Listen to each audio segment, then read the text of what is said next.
ઉદાહરણ પ્રતિબિંબની મોટવણીના મૂલ્યો +1, -1, +0.5, -0.5, +5 અને -5 પરથી અરીસા વડે રચાતા પ્રતિબિંબના પ્રકાર, કદ તેમજ અરીસાનો પ્રકાર નક્કી કરો. ટેબલ પરથી નીચે મુજબ ઉકેલ મળશે.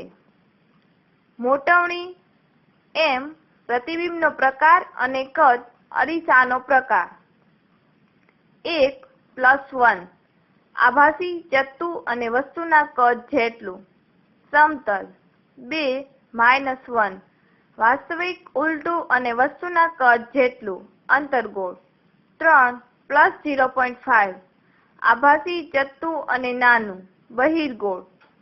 4 - 0.5 વાસ્તવિક, ઉલટું અને નાનું. અંતર્ગોળ.